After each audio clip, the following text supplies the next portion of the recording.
नमस्कार, आप देख रहे हैं देश की बात और मैं हूं नगमा।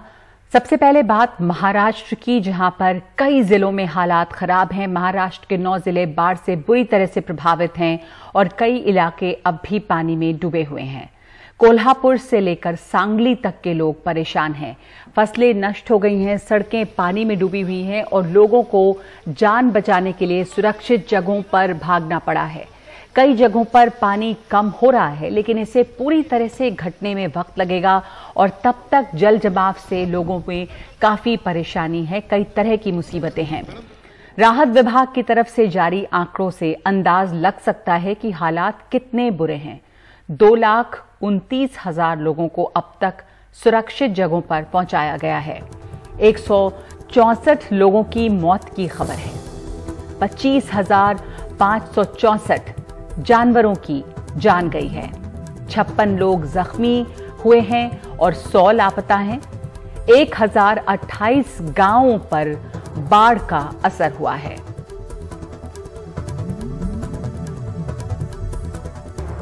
महाराष्ट्र में सबसे बुरा हाल सांगली का है। यहां पे काफी नुकसान हुआ है, लेकिन अच्छी बात यह है कि समय पर लोगों को निकाल लिए जाने की वजह से जान का नुकसान नहीं हुआ है।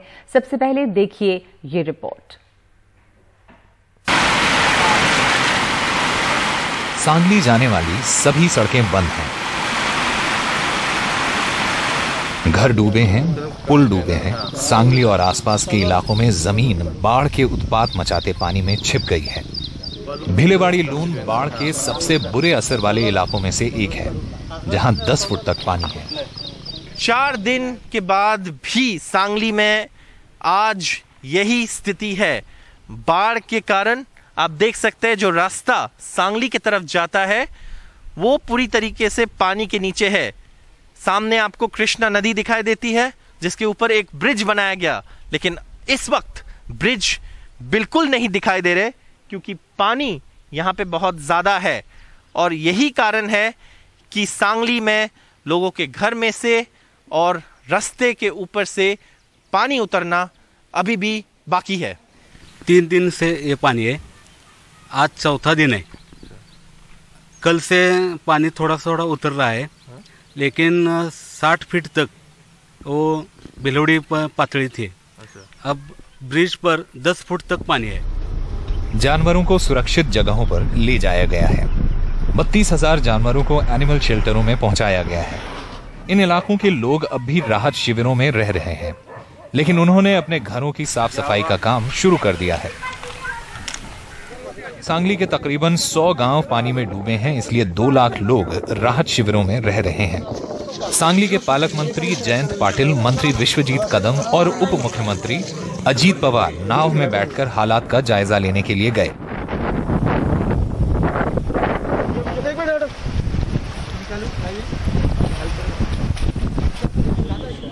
उन्होंने गांव वालों से बातचीत की और एक राहत शिविर का भी दौरा किया। एक दिन में कभी 100 साल में ऐसा नहीं हुआ। हमारे कोयना डैम में 24 घंटे के अंदर 16.5 इतना टीएमसी पानी 24 घंटे के अंदर उसमें आया। नदी के दूसरी तरफ कुछ ऐसा नजारा है। अंकलकोप गांव की सड़कों पर एक मगरमच्छ नजर आया। वो इलेक्ट्रिसिटी बोर्ड आपको दिख रहा होगा। हाँ? वही कल सुबह हमने मगरमच्छ देखा था। ठीक है। खेत में से आया था वो मगरमच्छ। यहाँ पे बहुत मगरमच्छ हर रोज देखे जाते हैं। अच्छा। तो उसी का डर रहता है कि लोकल पब्लिक को सांप होते हैं, मगरमच्छ। अभी घर में पानी है, निकल जाएगा तो वो अंदर ही रहते हैं कुछ, तो इसी का छोटे बच्चों को वगैरह डर रहता है। आसपास के गांव ही नहीं, सांगली शहर भी अचानक आई तेज बारिश का कहर झेल रहा है। सांगली की जेल में भी पानी भर गया। शहर के कई इलाकों में पहुंचना अब भी आसान नहीं है, जिनमें मुख्य बाजार भी शामिल हैं। सांगली शहर और सांगली जिले में पानी उतरना शुरू हो गया है, लेकिन अधिकारियों का कहना है कि पूरी तरीके से पानी उतरने में और 24 घंटा लगेंगे। पिछले 4 दिन सांगली के निवासियों के लिए बहुत मुश्किल वाले दिन रहे हैं, लेकिन इतनी सारे बुरी खबरों के बीच में एक जो अच्छी खबर है वो ये है कि इस जिले में कोई भी इंसान का मौत नहीं हुआ है बाढ़ की वजह से। कैमरा पर्सन राजेंद्र दयालकर के साथ सांगली से सौरभ गुप्ता, एनडीटीवी इंडिया। आपने देखा सौरभ गुप्ता की रिपोर्ट, और जैसा बता रहे थे कि सांगली में हालात बुरे हैं, बावजूद इसके यहाँ पर जान का नुकसान नहीं हुआ है। और इसका श्रेय है वो जाता है एनडीआरएफ को भी, जो लगातार एनडीआरएफ की टीमें यहाँ पर बचाव के काम में लगी हुई हैं और लोगों को यहाँ से निकाल कर ले गई हैं। इस समय हमारे साथ जुड़ रहे हैं सत्य प्रधान जी, जो महानिदेशक हैं एनडीआरएफ के। बहुत बहुत धन्यवाद आपका समय देने के लिए और शुक्रिया हमसे बात करने के लिए।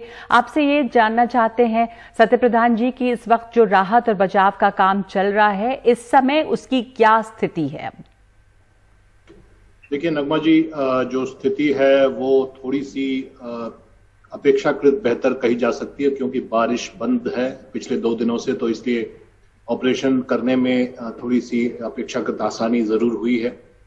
इसी परिप्रेक्ष्य में ये भी कहना जरूर होगा कि जो मेजर कैजुअलिटीज हुई हैं वो लैंडस्लाइड से हुई हैं। लगभग 6 लैंडस्लाइड्स हुई हैं, छोटी बड़ी, और अतिवृष्टि और जल जमाव के चलते, बाढ़ के चलते भी कुछ जाने गई हैं। तो इसी परिस्थिति में हम लोगों ने लगातार ऑपरेशन किया है और एज वी स्पीक 2 से सवा 2 लाख लोगों को इवैक्यूएट किया जा चुका है। और कई जगह छोटे मोटे ऑपरेशंस अभी भी बोट के माध्यम से चल रहे हैं, लोगों को सुरक्षित स्थानों पर ले जाया जा रहा है, यहाँ तक कि पशु धन को भी सुरक्षित स्थान पर ले जाया जा रहा है। तो ये लगातार जारी रहेगा। अभी जो हाल की सूचना है वो ये कि रायगढ़ डिस्ट्रिक्ट एडमिनिस्ट्रेशन ने एनडीआरएफ टीम को ऑपरेशन कॉल ऑफ करने की एडवाइजरी दी है, तो उसके हिसाब से रायगढ़ का ऑपरेशन अभी कॉल ऑफ हो रहा है और साथ में पालघर और कुछ अन्य जिलों में भी ऑपरेशन लगभग खत्म की ओर है। लेकिन कुछ जिले ऐसे रह जाएंगे जैसे कोल्हापुर, सांगली, शायद सतारा भी, जहां पर ऑपरेशंस चालू रहे। जी, अच्छी खबर यह है कि रायगढ़ में ऑपरेशन जो है वो कॉल ऑफ किया गया, क्योंकि हालात सुधरे हैं, लेकिन सांगली का हाल बुरा है। और बड़ी बात आप बता रहे हैं, 2.25 लाख लोगों को इवैक्यूएट किया गया है। अब कौन कौन से जिले हैं जिन पर अभी भी बहुत ज्यादा प्रभाव है, जो अभी भी इससे जूझ रहे हैं? सांगली शहर, सतारा में भी और कोल्हापुर में भी कुछ इलाकों में पानी जल जमाव के चलते ही जो क्षति हुई है, उसी के आधार पर ये कहा जा सकता है कि जान माल की जो क्षति हुई है वो जल के चलते हुई है, जल जमाव के चलते हुई। और ये समझ में आएगा कि निश्चित रूप से जब जल जमाव करीब 6-7 फीट तक भी किसी समय हुआ था, तो उससे प्रॉपर्टीज, बिल्डिंग्स, शॉप्स, दुकानें जो हैं, ये सब अफेक्टेड हुई हैं। उसमें भी जो सामान रखे होंगे वो सब खराब हो गए होंगे। तो ये तो आकलन का विषय है कि इसके बाद आकलन जब होगा, लेकिन फिलहाल सर्च एंड रेस्क्यू का काम चल रहा है और उसको हम लोग प्राथमिकता दे रहे हैं। और इसके अलावा कुछ रेस्टोरेशन का भी काम चल रहा है, बिजली रेस्टोरेशन का, पानी रेस्टोरेशन का, उसमें भी यथासंभव एनडीआरएफ मदद करेगी। लेकिन इसमें समय लगेगा। जिन जिलों में जल जमाव ज्यादा है और जल निकासी का रास्ता नहीं मिल रहा है, वहां पर अभी 2-3 दिन, हो सकता है 48 से 72 घंटे का समय अभी भी लगे। बिल्कुल सत्य प्रधान जी, जैसा आप बता रहे हैं कि सबसे बड़ी समस्या ये भी आती है कि पानी की वजह से बिजली की समस्या और उसके बाद तमाम चीजें, खाना पानी, इतने लोगों को इवैक्यूएट किया गया। लेकिन अब एनडीआरएफ की टीमों को भी मुश्किल आ रही होगी, क्योंकि लगातार बारिश हो रही थी इन इलाकों में। तो जो राहत और बचाव का काम है उसमें किस तरह की बाधाएं आ रही हैं? अभी कई जगहों पर ऑरेंज अलर्ट है, यानी बारिश हो सकती है। तो क्या मुश्किलों का सामना करना पड़ रहा है ऐसे में टीमों को? जी बिल्कुल, लेकिन जो अच्छी बात है, 34 टीमें एनडीआरएफ की लगातार काम कर रही हैं। कुछ टीमों को अभी रिलीफ किया जा रहा है, जैसा मैं कह रहा था। लेकिन अच्छी बात यह है, ये अच्छी खबर कही जाएगी कंपैरेटिवली, क्योंकि आईएमडी ने ऑरेंज अलर्ट जारी किया है और वो धीरे धीरे अब ऐसा प्रतीत हो रहा है कि जो मानसून का जो इस फेज का जो कहर था वो अब तटीय महाराष्ट्र, स्पेशली कोंकण डिवीजन में ये कम हो रहा है, कमतर हो रहा है। तो ये एक अच्छी खबर है। इससे रेस्क्यू, रिलीफ और अन्य ऑपरेशंस में थोड़ी सी ज्यादा गति आएगी और ज्यादा एफिशिएंसी आएगी और हम लोग उसको अच्छी तरह से सेटिस्फैक्टरीली समाप्त कर पाएंगे। लेकिन आगे आने वाले दिनों में आईएमडी का क्या प्रेडिक्शन होगा वो देखना पड़ेगा जी। इसलिए अभी हम लोग विड्रॉ करने की जल्दबाजी में नहीं है। आईएमडी का प्रेडिक्शन सटीक जब मिल जाएगा उसके बाद ही ये डिसीजन होगा कि एनडीआरएफ की टीमों को विड्रॉ किया जाए या नहीं। लेकिन कुछ टीमों को जरूर विड्रॉ किया जा रहा है जो कि बाहर से आई थी और एयरलिफ्ट होकर आई थी। उनकी दूसरी जगह जरूरत पड़ सकती है, तो इसलिए जिला प्रशासन और स्टेट एडमिनिस्ट्रेशन के कंसल्टेशन में हम लोग कुछ टीमों को विड्रॉ कर रहे हैं। जी, अब जैसा आपने कहा कि दूसरी जगहों में भी उनकी जरूरत पड़ सकती है, क्योंकि जैसे हिमाचल प्रदेश है, हिमाचल प्रदेश में भी भूस्खलन, भारी बारिश की वजह से बुरा हाल है। कई और राज्य हैं जहां पर बारिश काफी ज्यादा हुई और इससे समस्या है, तो एनडीआरएफ की जो टीमें हैं उन पर भी दबाव होगा, उनको अलग अलग जगहों पर भेजा जा रहा है। महाराष्ट्र में अभी भी कितनी टीमों को रखा गया, कितनी टीमें तैनात हैं? जी बिल्कुल, ये एक अनप्रेसिडेंटेड बारिश की स्थिति कही जाएगी। ऐसा ये अभूतपूर्व सिचुएशन है, क्योंकि पहले लोग कह रहे हैं कि 40 साल में इतनी बारिश और जल जमाव उन्होंने नहीं देखा सांगली, स्पेशली सांगली कोल्हापुर के इलाके में। हालांकि 2019 में भी कोल्हापुर में बाढ़ आई थी, लेकिन इस तरह की परिस्थिति नहीं बनी। तो निश्चित रूप से हम लोगों को बहुत फूक फूक कर कदम रखना पड़ेगा और बहुत हिदायत के साथ डिसाइड करना पड़ेगा कि कब विड्रॉ किया जाए, कब नहीं किया जाए। इसलिए जो 34 टीमें हैं उनमें से ज्यादातर टीमें रुक जाएंगी और कुछ टीमें वापस हो जाएंगी, लेकिन जरूरत पड़ने पर फिर भी वापस आ सकती हैं। और जैसा कह रही थी कि हिमाचल प्रदेश के साथ साथ अन्य राज्यों में भी बाढ़ की स्थिति बनी हुई है, इसलिए ये सीजन ऐसा रहेगा कि एनडीआरएफ अपने टोज पर रहेगा और लगातार काम पर रहेगा। और एनडीआरएफ को हम लोग एक नेशनल एसेट के रूप में मानते हैं। क्यों नेशनल एसेट में इसलिए कह रहा हूँ, इस लिहाज से कह रहा हूँ क्योंकि किसी स्टेट का ये एसेट नहीं है। किसी स्टेट का बटालियन है तो उसी स्टेट तक सीमित रहेगा, ऐसा नहीं है। ये नेशनल फोर्स के रूप में काम करता है। इसलिए उड़ीसा की बटालियन के जो टीम्स हैं वो महाराष्ट्र आए हुए थे, गुजरात के बटालियन की टीमें महाराष्ट्र आई हुई थी। उसी तरह से जरूरत पड़ने पर महाराष्ट्र के बटालियन की टीमें दूसरी जगह जाएंगी। तो ये एक पूरी तरह से ऑल इंडिया नेटवर्क का काम है और ऑल इंडिया लेवल पर हम लोग काम करेंगे। और ऐसा प्रतीत होता है कि इस मानसून सीजन में अभी काम बहुत बाकी है। बिल्कुल, तमाम तरह की समस्याएं भी आ रही हैं। इतना बड़े पैमाने पर वहां पर लोगों को निकाला गया है, इवैक्यूएट किया गया है, अब जान का नुकसान हुआ है। इसके अलावा लेकिन सत्य प्रधान जी, बहुत सारे लोग लापता हैं अभी भी और उनकी तलाश जारी है। क्या अंदाजा है लगभग अभी कितने लोगों को ढूंढा जा रहा है? देखिए, ऐसी कुछ सूचना है जो अपुष्ट कही जाएगी, लेकिन अपुष्ट सूचना भी एक सूचना ही मानी जाएगी। तो अपुष्ट सूचना के हिसाब से 50 से ज्यादा या 100 के करीब लोग अभी भी मिसिंग हैं, लापता हैं। अन्य अलग अलग इंसिडेंट्स में, कहीं बाढ़ में, कहीं भूस्खलन में, लैंडस्लाइड में ही आप रायगढ़ की बात अगर कहें तो 100 से ज्यादा शव एनडीआरएफ निकाल चुकी है, लेकिन कॉल ऑफ करना पड़ा क्योंकि बाकी 31 का अता पता नहीं मिल रहा है और इसको प्रिज्यूम डेड कहा जा रहा है। तो ये स्थिति उत्पन्न होती है। चमोली में जब ये बाढ़ आई थी उत्तराखंड में, जब भूस्खलन और ग्लेशियल लेक बस्ट हुआ था, तो उसमें भी अभी भी बहुत लोग लापता हैं, लेकिन उनको प्रिज्यूम डेड करके उनको जो बेनिफिट्स मिलता है वो दे दिया गया है। तो ये परिस्थिति नेचुरल डिजास्टर्स में उत्पन्न होती है और ये स्टेट एडमिनिस्ट्रेशन और डिस्ट्रिक्ट एडमिनिस्ट्रेशन का ये काम रहता है कि वो आकलन करके ये तय कर ले कि अब जो है ढूंढने से शायद बॉडीज ना मिले, क्योंकि ये भी मानना होगा, ये भी समझना होगा कि पूरा पहाड़ जब गांव पर गिर जाता है तो कहीं कहीं 15-20 फीट 30 फीट के नीचे मलबे में बॉडीज फंसी रह जाती हैं और उसको पहुंच पाना बहुत ही मुश्किल है, स्पेशली ऐसे वेदर में। तो प्रिज्यूम डेड और विद फुल बेनिफिट्स ये भी एक संरचना होती है जिसको स्टेट एडमिनिस्ट्रेशन डिस्क्रिशन इस्तेमाल करता है। तो इसी आधार पर रायगढ़ में कॉल ऑफ किया गया है, लेकिन जरूरत पड़ने पर और भी हम लोग कार्रवाई कर सकते हैं। स्टेट एडमिनिस्ट्रेशन पर है, लेकिन ये जरूर है कि ऐसी परिस्थितियों में मिसिंग लोगों की भी संख्या काफी रहती है। जी, बहुत बहुत धन्यवाद आपका, आपके समय के लिए सत्य प्रधान जी। एनडीआरएफ के डीजी सत्य प्रधान हमें जानकारी दे रहे थे क्या स्थिति है महाराष्ट्र, क्योंकि महाराष्ट्र में इस बार जैसी बाढ़ आई है बहुत सारे जिलों में ऐसे सालों में नहीं देखा गया था और काफी बर्बादी हुई है बहुत सारे इलाकों में। रायगढ़ है, सांगली है, कोल्हापुर है, इन तमाम जगहों पर इस वक्त इसकी बात में हम एक ब्रेक ले रहे हैं और ब्रेक के बाद किसान आंदोलन की बात, टिकैत किस बात पर चेतावनी दे रहे हैं योगी सरकार को।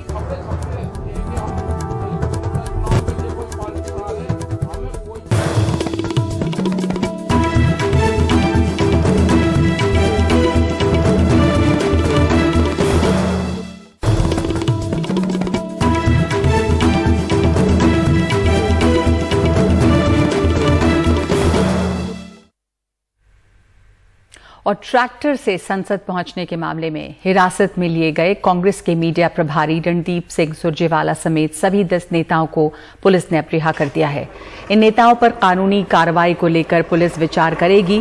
पुलिस सूत्रों का ये कहना है कि राहुल गांधी के ट्रैक्टर लेकर संसद की तरफ जाने के मामले पर भी कानूनी कार्रवाई होगी। राहुल गांधी आज मोतीलाल नेहरू चौक से संसद की ओर ट्रैक्टर पर सवार होकर निकले थे।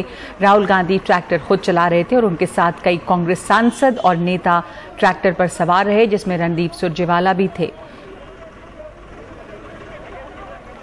हमारे साथ जुड़ रहे हैं मेरे सहयोगी उमाशंकर सिंह। उमा, आज का दिन काफी हंगामा खेज रहा और विपक्ष जोर शोर से विरोध करता हुआ नजर आया, बल्कि राहुल गांधी के ट्रैक्टर चलाने को लेकर बहुत चर्चा रही कि वो कैसे खुद ट्रैक्टर चलाकर पहुंचे। लेकिन अब इस ट्रैक्टर चलाने के लेकर एक कानूनी कार्रवाई की भी बात हो रही है। क्या विपक्ष का जो ये हमला था वो कितना असरदार रहा है?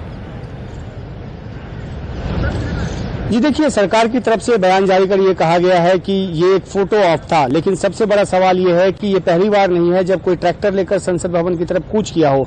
इसके पहले भी अलग अलग तरीके अपनाए जाते रहे हैं। एक आपने भी देखा होगा सोशल मीडिया पे एक वीडियो बहुत चलता है, जब अटल बिहारी वाजपेयी महंगाई के खिलाफ बैलगाड़ी लेकर संसद भवन के भीतर पहुंचे थे, तब तो वो भीतर तक पहुंच गए थे। लेकिन अब बदले हुए माहौल में कानून अलग तरह के बने हुए हैं, सुरक्षा एहतियात अलग तरह के लिए जाते हैं। इसलिए जो भी ट्रैक्टर लेकर संसद कूच करने की कोशिश करता है उन्हें बाहर रोक दिया जाता है। 2017 में दुष्यंत चौटाला जो कि तब बीजेपी के साथ नहीं थे, उन्होंने भी किसान मुद्दे को लेकर ट्रैक्टर से मार्च करने की कोशिश की थी। तो आज भी राहुल गांधी ने ट्रैक्टर से मार्च करने की कोशिश की और अपने संदेश में उन्होंने कहा, जो मीडिया से उन्होंने बात की उसमें उन्होंने कहा कि जो किसानों का जो संदेश है उसको संसद तक पहुंचाना चाहते हैं, क्योंकि संसद के भीतर आवाज नहीं सुनी जाती। तो जो लगातार कांग्रेस की कोशिश है किसान मुद्दे को जिंदा रखने की, काले कानून जिनको की नाम उन्होंने दिया है कि ये काले कानून है, उनको वापस लेने की। और ये इसलिए भी अहम है नगमा कि आने वाले समय में पंजाब जैसे राज्य में चुनाव होना है, उत्तर प्रदेश जैसे राज्य में चुनाव होना है, और खासतौर पर पंजाब जहां पे कि किसान आंदोलन ज्यादा एक मजबूती के साथ खड़ा नजर आया है, तो उस तरह के राज्य में अपनी आवाज को पहुंचाने के लिए और अपना कैडर खड़ा करने के लिए, और जो एक कहा जाता है कि वहां पे कांग्रेस का मैदान अभी भी अच्छा है, एक बार रिपीट कर सकती है सरकार। तो इन सब बाबत राहुल गांधी का जो एक राजनीतिक तौर पे ये जो एक अभ्यास था वो सामने आया है, और यही वजह है कि राहुल गांधी ने दूसरी बार, पहली बार पंजाब में वो ट्रैक्टर की सवारी की थी और आज दूसरी बार उन्होंने ट्रैक्टर की सवारी की, संसद पहुंचने की कोशिश की। जी, शुक्रिया आपका। जैसा आपने कहा कि भले ही इसको सरकार फोटो ऑप कहे, लेकिन ये काफी कारगर रहा है। कम से कम जो किसान आंदोलन है उसको एक तरह से बल मिला है आज की इन तस्वीरों को देखते हुए। किसानों की संसद आज महिलाओं ने संभाली है, वो संसद जो जंतर मंतर पे चल रही है। जंतर मंतर पे हर रोज 200 किसानों का जत्था अपनी संसद लगा रहा है और आज ये जत्था सिर्फ और सिर्फ महिलाओं का था। देखिए शरद शर्मा की ये रिपोर्ट।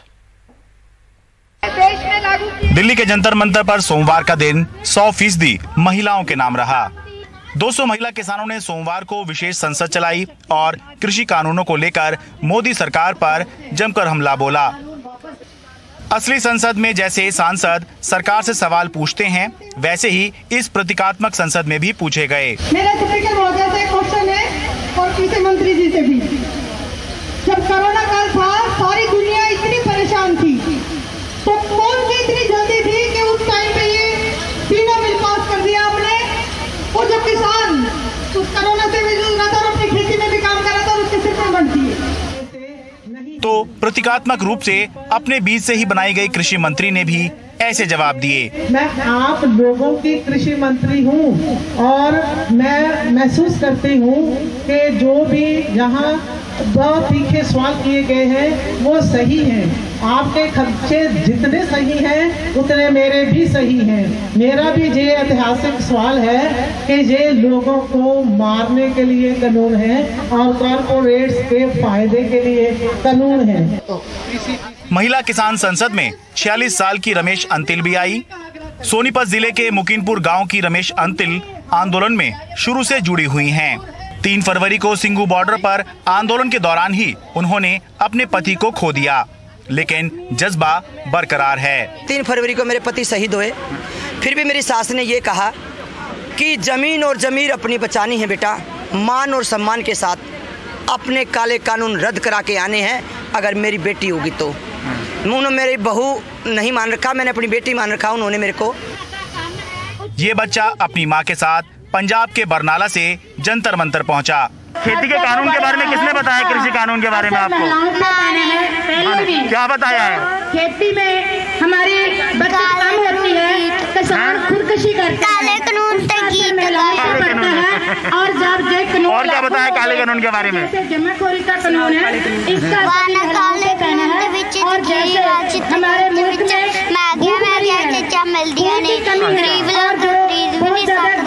में अंदर से ही इस आंदोलन में जुड़े हुए हैं, तो हमें तो ऐसे लगता ही नहीं है कि हमारे लिए ये पराया है। आम महिला किसानों के अलावा महिला एक्टिविस्ट भी किसान संसद में शामिल हुई और अभिनेत्री गुल पनाग भी। पुरुष किसान नेता केवल मददगार की भूमिका में बैठे नजर आए। मेरा मानना ये 70% खेती का कार्य महिलाओं के माध्यम से होता है। 70% अगर महिलाओं का योगदान ना हो तो खेती की कल्पना ही नहीं की जा सकती। जंतर मंतर पर महिला किसानों की ये संसद जरूर प्रतीकात्मक है, लेकिन खेती में महिलाओं का योगदान प्रतीकात्मक नहीं है। जो लोग ग्रामीण व्यवस्था को समझते हैं वो जानते हैं कि गांव में कोई भी परिवार खेती तभी कर पाता है जब घर के मर्द और औरत दोनों मिलकर सहयोग करते हैं, काम करते हैं। जंतर मंतर दिल्ली से अपनी सहयोगी सुकीर्ति द्विवेदी और कैमरा पर्सन मोहम्मद मुरसलीम के साथ मैं शरद शर्मा, एनडीटीवी इंडिया। किसान नेता राकेश टिकैत ने एक बार फिर कहा है कि मांगे पूरी न होने की सूरत में ये आंदोलन जारी रहेगा और इसके अलावा उन्होंने उत्तर प्रदेश सरकार को भी चेतावनी देकर ये कहा कि वो ठीक से काम करें, नहीं तो लखनऊ को भी दिल्ली बना देंगे। ये आंदोलन हमारा वापसी नहीं होगा। और भी उसके साथ में है, बिजली अमेंडमेंट बिल है, पेस्टिसाइड बिल है, पॉल्यूशन के मामले हैं, लेबर्स के मामले हैं, तो ये जितने भी मामले हैं इन सारे मामलों पे सरकार स्पष्टीकरण नहीं देगी। किसान दिल्ली के चारों तरफ है, वहां से हटेगा नहीं। और यहाँ के भी हम बता देना चाहते हैं यहाँ की सरकार को भी कि सरकार सही उससे काम करें। नहीं काम होगा, वो आंदोलन बन रहा है हमारा पूर्ण रूप से, लखनऊ को भी दिल्ली बनाया जाएगा। लखनऊ के भी चारों तरफ के रास्ते जैसे दिल्ली में सील हैं ऐसे ही सील होंगे, उसकी भी तैयारी हम पूर्ण रूप से यहाँ पे करेंगे। यहाँ और ब्रेक के बाद उत्तर प्रदेश में क्यों अब सब दल डाल रहे हैं ब्राह्मणों पर डोरे। जय श्री राम, जय रामचंद्र की, माननीय सतीश मिश्रा जिंदाबाद।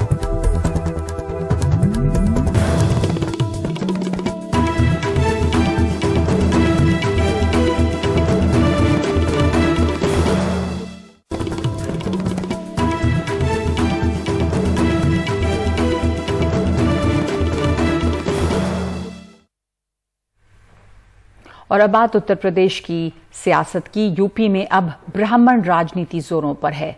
बसपा ने ब्राह्मणों को अपनी तरफ खींचने के लिए ब्राह्मण सम्मेलन किए तो समाजवादी पार्टी ने उससे भी बड़ा सम्मेलन करने का इरादा कर लिया और उसकी शुरुआत बलिया से 23 अगस्त से होगी। परशुराम जयंती की छुट्टी करने वाले मुलायम सिंह काफी पहले से ब्राह्मणों को जोड़ने की कोशिश में रहे हैं। जय श्री राम, जय रामचंद्र की। बीएसपी के ब्राह्मण सम्मेलन ने समाजवादी पार्टी के कान खड़े कर दिए हैं। अब उसका पहला ब्राह्मण सम्मेलन 23 अगस्त को बलिया में होगा। राष्ट्रीय अध्यक्ष जी का सदैव विभिन्न जात समाज वर्ग के साथ ब्राह्मण समाज के प्रति उनका आदर भाव रहा है। 23 तारीख को बलिया से कार्यक्रम हम सब फिर शुरू करने जा रहे हैं। ये हम लोगों का दूसरा चरण होगा और जिसमें हम लोग प्रबुद्ध समाज के लोगों को अधिक से अधिक संख्या में समाजवादी पार्टी के साथ जोड़ने का काम करेंगे। बीएसपी तो ब्राह्मण सम्मेलन कर रही है, लेकिन समाजवादी लोगों ने तो भगवान परशुराम के मंदिर बनवा के उनमें पूजा भी शुरू कर दी है। ऐसे 5 मंदिर वे बलिया, मेरठ, बलरामपुर, जालौन और उरई में बनवा चुके हैं। 70 और जिलों में बनवाएंगे। और लखनऊ के मंदिर में परशुराम की 108 फीट ऊंची कांसे की मूर्ति लगेगी।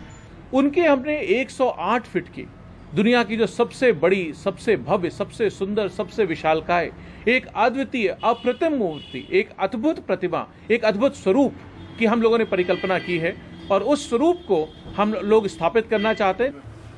भगवान परशुराम के मंदिरों का पार्टी के लोगों को ब्राह्मण समाज में अच्छा असर दिख रहा है। जितना एक ब्राह्मण तबका है, जीने भर की मैं बात कर रहा हूँ, किसी के गांव की बात नहीं कर रहा हूँ। डेली बच्चे, लड़के, यंग, युवा सब आते हैं, फोटो खिंचवाते हैं और भगवान परशुराम की जय जयकार कहते हुए यहाँ से जाते हैं। यहाँ पर श्रद्धालुओं की कोई कमी नहीं है, आते लोग जाते रहते हैं। अब तो समाजवादी प्रबुद्ध प्रकोष्ठ ये भी दावा कर रहा है कि बीएसपी तो ब्राह्मणों की राजनीति कर रही है, लेकिन वे उनसे दिल से जुड़े हैं। वो एक साल में 57 जिलों में ब्राह्मण सम्मेलन कर चुके हैं।